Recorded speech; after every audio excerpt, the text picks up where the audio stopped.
A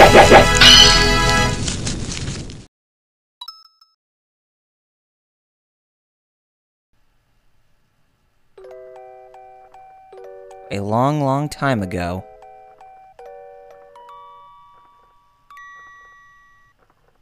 This is a story about baby Mario and Yoshi.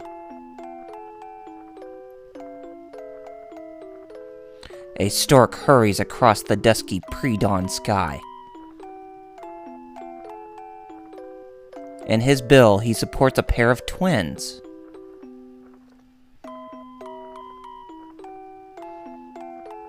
Suddenly, a shadow appears in a gap between the clouds and races towards the stork with blinding speed.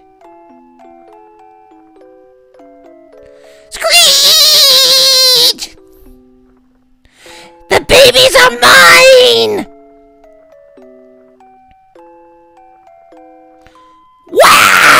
Wow! Snatching only one baby, the creature vanishes into the darkness from whence it came.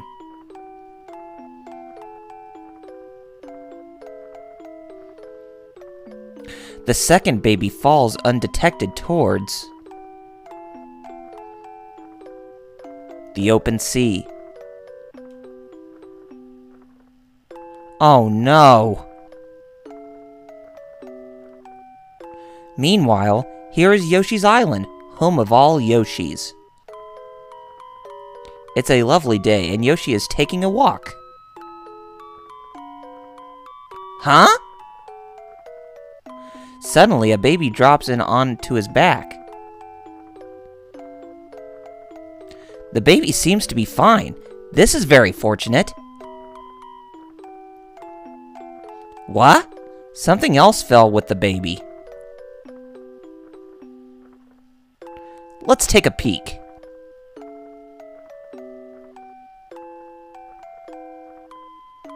It looks like a map. Maybe the stork was using it. But Yoshi can't figure it out.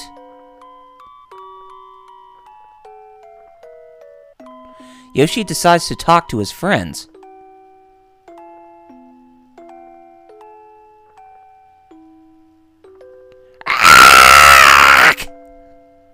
Kamek, the evil Magic Koopa and kidnapper of the baby,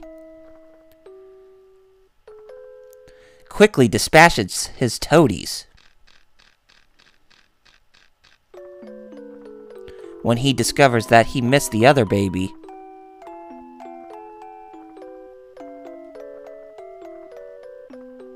Yoshi heads leisurely back to the other Yoshis,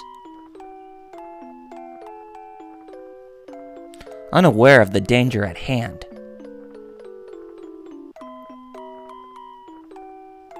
Kamek's forces are actively searching the island.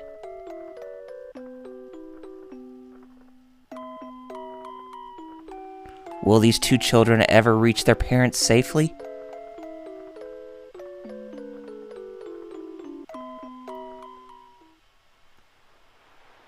Well, I guess we'll have to find out in this game now, won't we, gamers? So, hey, what's happening, everybody? This is RRPG here, and welcome to the first episode of RRPG Let's Play Live Commentary with Super Mario World 2 Yoshi's Island on the Super Nintendo. Yes, I've been kind of teasing at this after or during my Kirby Nightmare and Dreamland Let's Play, because most of you have been asking me very nicely to get on with this game, and I happily obliged to it. So yes, in today's episode, we are going to go through the first 4 levels of the first world. And let's get a new file started, and we'll get this game started right along. And here, baby Mario is brought back to all the other Yoshis, where they are wondering what to do with him. This paradise is Yoshi's Island, where all the Yoshis live. They are all in an uproar over the baby that fell from the sky. Looks like Green Yoshi has a plan. Wait, the baby seems to know where he wants to go. The bond between the twins informs each of them where the other one is. The Yoshis decide to carry the baby to his destination via a relay system. Now begins a new adventure for the Yoshis and baby Mario. So looks like the Yoshis are all going to have a bigger role in this game than they did in the first Super Mario World. Although this game is technically not a sequel or a prequel, it's just a game on its own. I wonder if it's because of this game being a what do you call it? Being a localization error, because to keep in touch with the Super Mario World brand for the Super Nintendo, that might be the case. Anyway, here we have the introduction level, or the tutorial level, and it's said, "Welcome to Yoshi's Island," and here we're getting a basic gist on what is going to happen between all the levels that we go through. There, we're going to have a lot of enemies to fight off against, and if we touch an enemy, or if an enemy hits us, then we have a countdown timer that starts at 10, and that means we have those 10 seconds to try to catch Baby Mario, or else Kamek's Toadies are going to come after Mario instead of us, and they're going to capture him. And we don't want that to happen, but you can gain extra seconds in this game, and I shall tell you how to do that once as we get rolling along here. And I will say this, for the first time in quite a while, in a main series, well, I wouldn't be sure of calling this game a main series entry in the Mario franchise, but at least there are Shy Guys here in a Mario game again. Because the last time we'd seen Shy Guys were in Super Mario Bros. 2, but that whole game took place in the realm of Subcon, which is a play on words for subconsciousness, because that's what because the whole world took place in a dream that Mario had. But anyway, here we have a map system, and each world has 4 levels in them, or 8 levels in them. And in the purpose of every video, we are going to be going through 4 levels each. So every weekend, we are going to be tackling one world, and for the next 6 weeks, we will be going through the whole 6 worlds. Now, keep in mind that even though we're going to go through this game, I'm not going to be trying to ace every single level at 100%. I find it to be very, very tough to do. And sure, it can be done with a little bit of practice, but still, you know, trying to ace everything at 100%, it's kind of... I definitely said that this game is a lot more challenging than Super Mario World. Super Mario World, even though it's a really good game, I mean, it's one of the best Mario games ever made, but it's definitely one of the most easiest that people have played. And I definitely think this game is a much better game than Super Mario World because, you know, I really do like the challenge factor a lot more, and the difficulty, oh god. And since we've been kidnapped ourselves by some enemies, that is when Baby Mario is going to start screaming at us, and one of the most annoying parts in the entire game is having Baby Mario scream and cry, wanting for us to save him. Even though that is a requirement, that we need to keep him on Yoshi's back at all times, but it is very annoying for him to just yell and scream and telling us to come save him all the time. It's like he's saying, "Save me, don't let the Toadies grab me!" Well, we don't want the Toadies to grab you. That's why we're trying to save you. Oh, gosh. Okay. And when Yoshi swallows up enemies in this game, it kind of looks like he has diabetes or whatever you call it. It looks like he got a little bit overweight. But, no, there's no crude humor in this type of game. I know some people like to poke fun at that on Newgrounds or whatever because of Baby Mario and with Yoshi eating too many eggs and whatever. But, hey, this is a good game, so you shouldn't really rip on this game just because it's really that good. I mean, sure, it's fun. It's fun to rip on sometimes, but hey, you got to appreciate its art of being a really big masterpiece. Probably one of the biggest swan songs on the Super Nintendo before the coming of the Nintendo 64. Definitely. In terms of the Mario titles, that is. And still, I can hardly believe that, in a way, managed to declare this as a sequel to Super Mario World 2, even though this game technically takes place many, many years ago, and it has no official place in the Mario canon at all. And technically, it's supposed to be a spin-off, because with most main Mario games, you star as the legendary plumber, you know, all grown and stuff, and he's always having to fight against Bowser at regular size. So yeah, this is definitely a spin-off, and I definitely think that the whole thing with Super Mario, the game being titled Super Mario World 2, was Nintendo of America's error, well, localization error or whatever. I'm sure they just wanted to keep the Super Mario World brand on the Super Nintendo since it was a big success, but, you know, since this game was dramatically different, sometimes it makes you wonder, it's really not that necessary to call it Super Mario World 2. Just call it Yoshi's Island, because that's technically what the name of this game is supposed to be, the main title. But they kind of downgraded Yoshi's Island into a subtitle in the Western, overseas versions of this game. Now, sometimes when enemies pop out of those pipes, you can sometimes go inside them to collect them faster that way. But if you do have 6 eggs on you, then you won't be able to grab any of the enemies that pop out, specifically the shy guys that are inside there. So yeah, just sometimes it's best to stay outside and just to wait for them to pop up. Okay, and with the question mark clouds, sometimes they will leave some newer some type of special instances to happen, like the sunflower seed that just popped out, and with the what do you call it? And with the stairs that come out of nowhere, or those platforms that they create in case there's like a big huge gap over some things, like, you know, what do you call it? Like spikes or whatever. Okay, that right there was a secret question cloud, or secret cloud, or whatever. I would call them Yoshi secrets, but I'm sure there's a more proper name for them, but we'll leave it at that. And the hint guide tells us that in every level there is 20 red coins. So yeah, which is pretty much what we saw in most of the level already, is a bunch of red coins.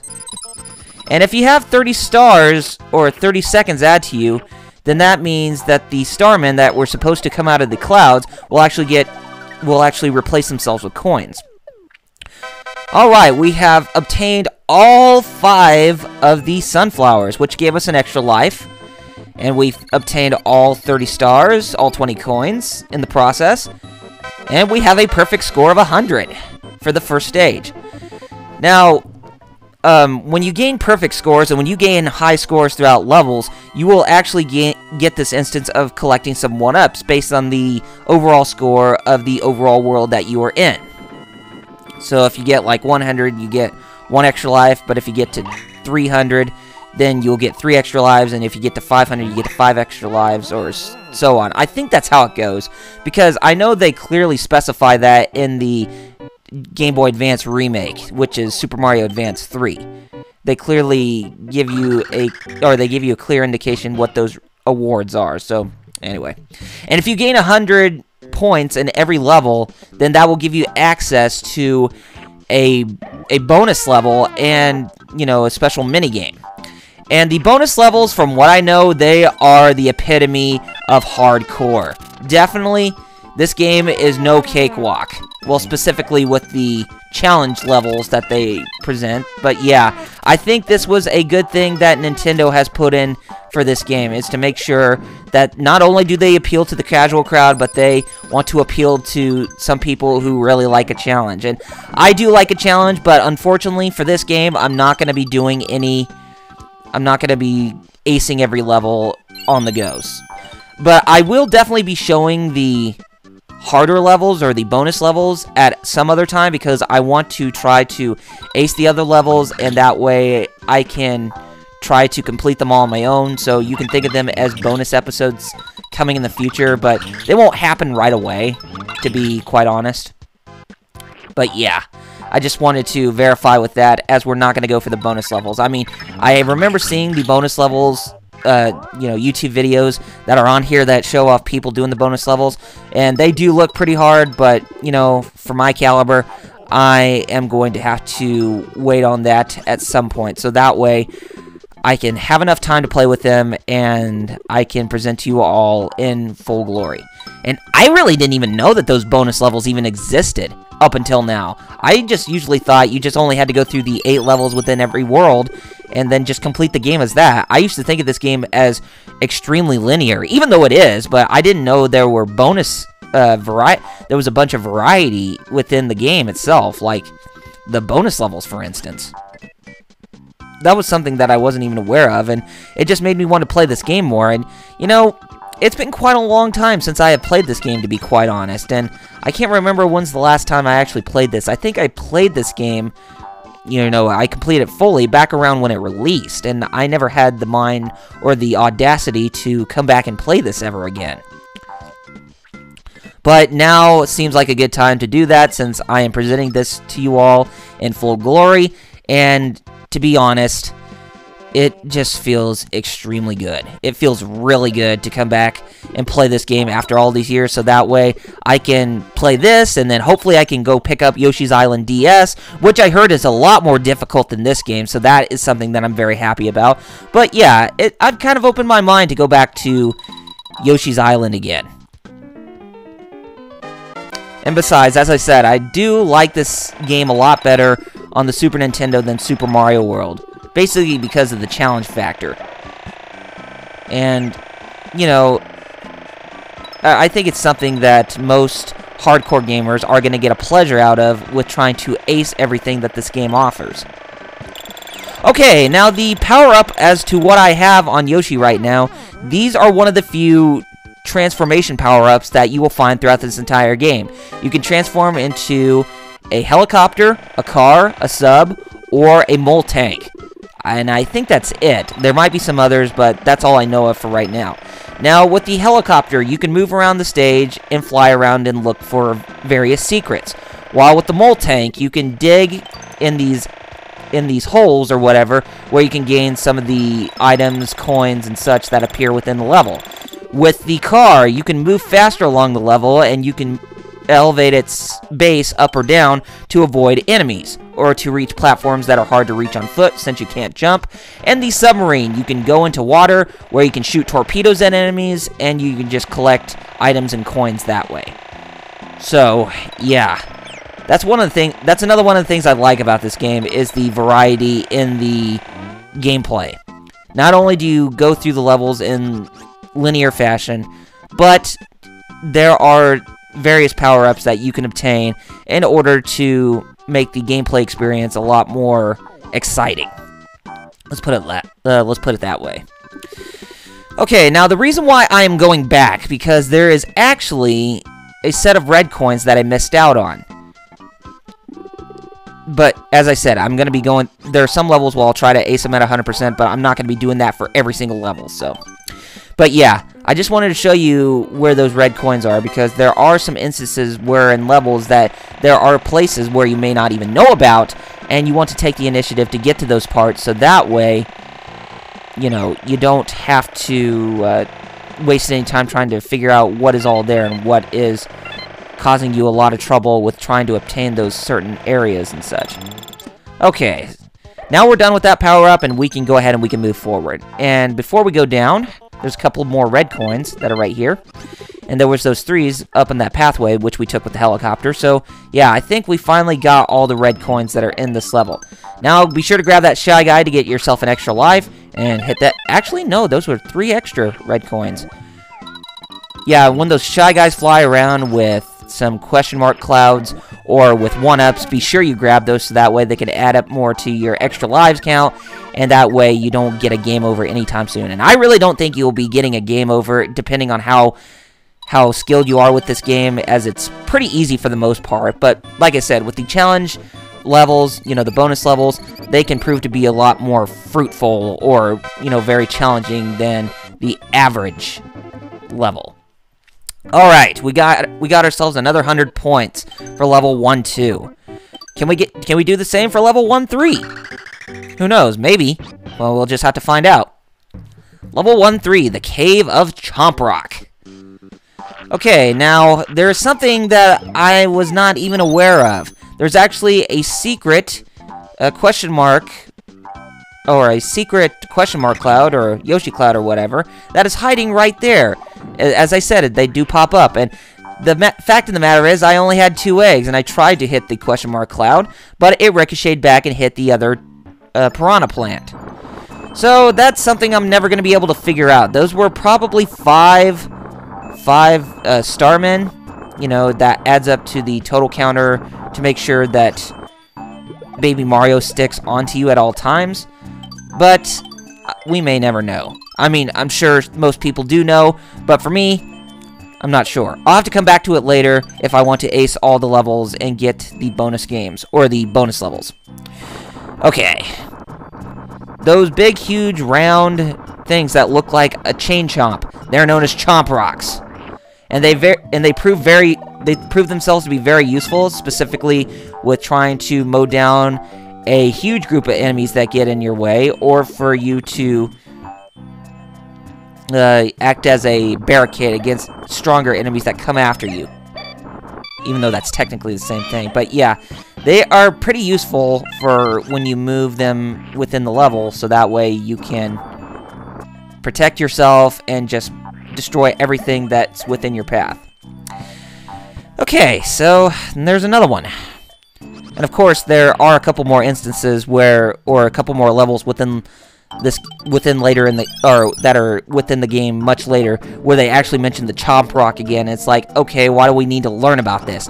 There are some nuances in this game that that I feel just kind of come too late. That makes me wonder, why do they need to explain this again? That doesn't make any sense.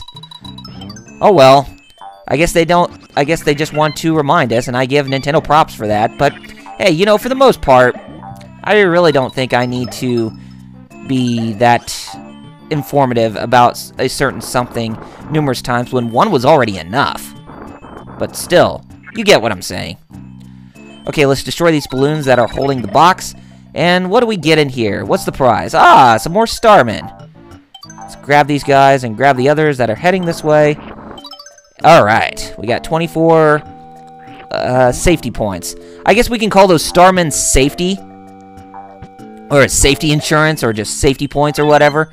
So that way you don't even lose Baby Mario that fast to the Toadies. Now, if you're a hardcore expert in this game, you are going to be losing Mario to the Toadies sooner or later. So don't even think that you're going to get away unharmed, because the challenges will get a lot more deeper and a lot more stronger than what was originally there.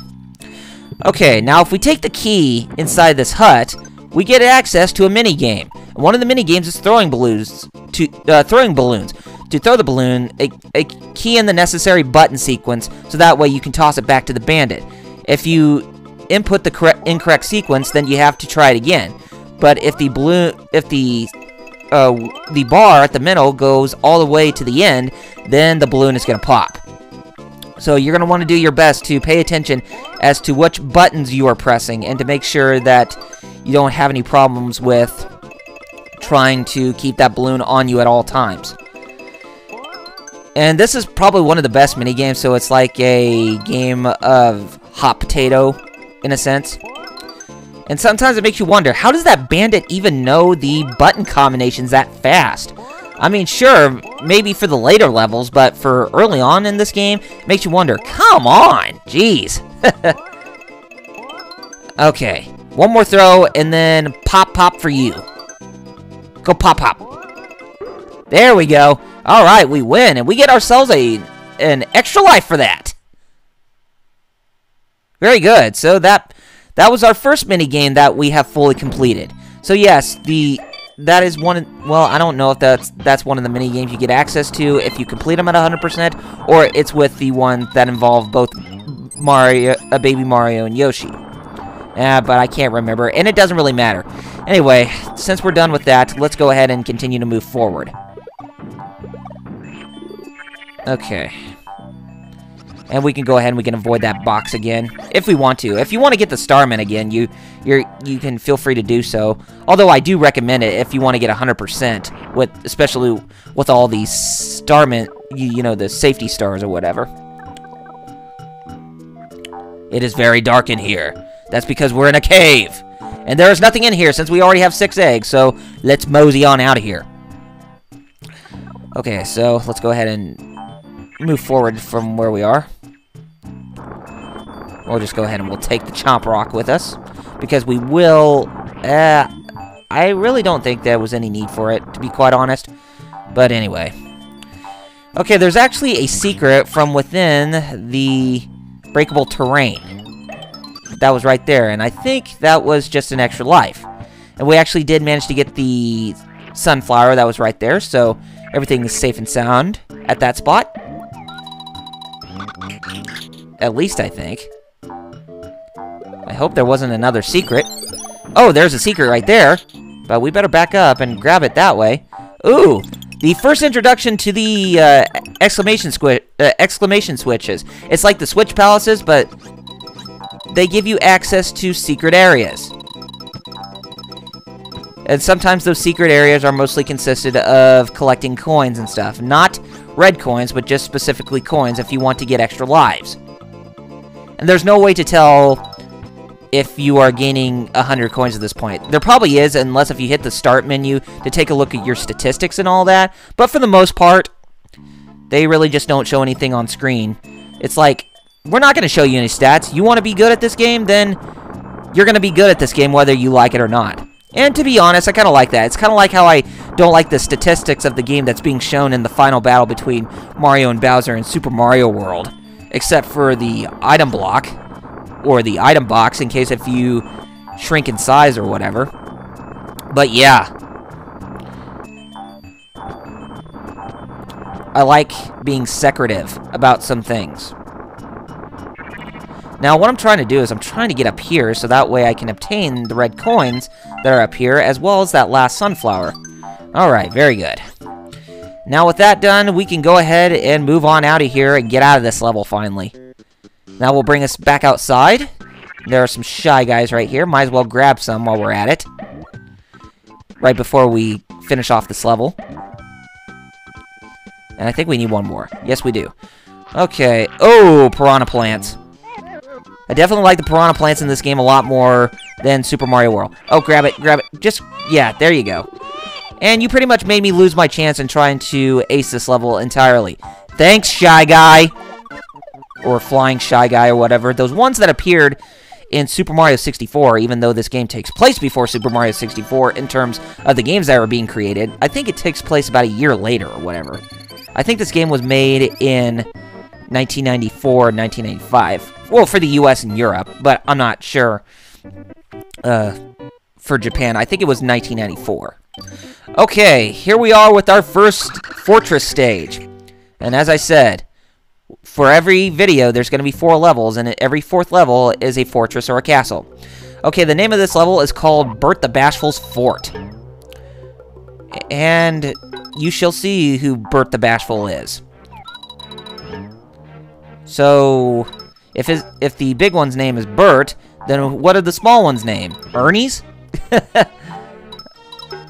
I like it how Nintendo of America likes to reference some things in American society for the enemies, kind of like the Bullet Bills or the Torpedo Teds, those type of things. And Big Bertha, too. Okay, those are the small versions of Bert the Bashful.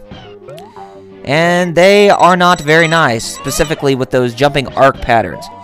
Now, if you take a look at the top there, there is that small little instance where you can actually crack a wall with the Yoshi egg, and you can actually go up above there.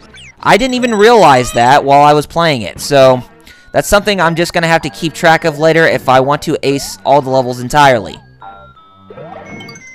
Okay, so let's just go ahead and pick up where we left off, and we'll just continue to go forward. Okay, go down here, immediately move out of the way, so that way the wall doesn't squish you, and you can watch out for what is all appearing in terms of the level hazards or whatever. And this is another game that redefines what Mode 7 graphics are supposed to be like for the Super Nintendo. I mean, sure, they should have immediately moved on to better graphics, kind of like Donkey Kong Country, because Donkey Kong Country really set in the standard of how advanced the Super Nintendo's graphics are supposed to be, and this game had no excuse to resort to the same feeling. But hey, sometimes it's better to stick with the traditional route of how games are supposed to be back then. You know, how games were supposed to look like back then, traditionally. Okay, so yeah, I did pluck that wall with a Yoshi egg, but I didn't even realize there were others along the level. So we'll just go ahead and we'll leave those alone, and we'll just move forward from where we are. Okay, so let's go ahead and use that, and that will create a bridge for us. Now, there are 4 different types of eggs in this game. Green eggs, or the eggs with the green dots, you can use them as just regular ammunition. But with the eggs with the yellow dots, they will give you coins upon hitting enemies. The ones with the red dots, they will summon starmen, or bring starmen out of them, so that way you can actually collect some more safety points. And ones that glow all of a sudden, I think you get a special item for that. But I'm not sure what type of special item you get, but it doesn't really matter. But for the most part, that is a basic introduction of what types of eggs there are in this game. Okay, there's another secret right here, and we have a bunch of Fry Guys that are going to give us trouble. Been quite a while since we've seen Fry Guy here. And I can tell it's Fry Guy because looks like they're wearing a bunch of sunglasses. And as you can tell, this is basically another secret area where we can collect coins to get extra lives, so we'll take that initiative to do that. And we'll just go ahead and we'll just move on forward and go back up. And I thought we were going to get burned there by that Shy Guy, or by that Fry Guy, but at least we were at even distance between the floor and it, so that way it doesn't even hit us. Okay, let's go ahead and push this plot plant over. Inside the plot plant is a key, and we'll take it with us. And oh my god, what in the world was that? We may never know, so it doesn't really matter. Let's go ahead and go inside that door, and let's prepare ourselves for a boss fight. Finally. But there is another door that's just before the boss door. And that right there, I forgot to mention in a previous video. Those things are actually known as middle rings. Middle rings, they act as checkpoints for the levels. Okay, so let's go inside this door here, and sometimes you get rooms like this, and within these rooms you want to destroy all the enemies, and then you get yourselves a happy sunflower for the reward, and you want to grab those so that way you can get all 5 in this level. Ouch! Oh gosh, I think I just screwed myself from getting 100% within this level. I probably did. Did I? Yes, I did. That other Bert, the small bashful, just ran out of here. He didn't want to get squished. Ugh. Okay, well, I guess we'll just end it with 99 points overall. How's that? And there's a small Bert the Bashful again. Oh my god, there's Kamek. So you're still on the baby side, Yoshi baby? Then get a load of this! Yeah, I know. I'm trying to sound like Yoshi by using the voice of Diabetes as Ridley in Metroid Prime 3, specifically with Meta Ridley. Just to poke fun at Samus being scared of Ridley in Metroid Other M. Although, even though it's kind of weird, but I really don't understand why people rip on that scene for some odd reason. But I really don't know. I may have to do that game after I do Ninja Gaiden Sigma. Then I can explain why I really like that game so much. So yeah, this is Bert the Bashful. It's a bigger size than the regular Bert, and every time when we hit it with the Yoshi egg, you can actually see that its pants are going down. And when its pants go fully down, Bert the Bashful is completely nude, and he went all red. He's a pretty easy boss for the most part. Alright, the fortress level has been completed. Yeah, I figured we were going to end this with 99 points. 1 point short from a perfect score. Oh well, I guess I can take a near perfect score. Alright gamers, since we have completed those first 4 levels, I think this is a good spot to where we can go ahead and we can close things off for this episode. So next time, on Double RPG Let's Play Live Commentary with Yoshi's Island on the Super Nintendo, we're going to go through the next 4 levels and complete World 1 in its entirety. Alright gamers, if you have not done so already, be sure to follow me on Facebook and Twitter with the links in the description, and if you like what you saw, then be sure to rate this video, subscribe to my channel, and leave comments below to let me know what you guys thought of this initial episode of Yoshi's Island. Alright gamers, take care of yourselves, and I shall see you on the next episode, which is coming tomorrow. This is Double RPG signing off. Later gamers!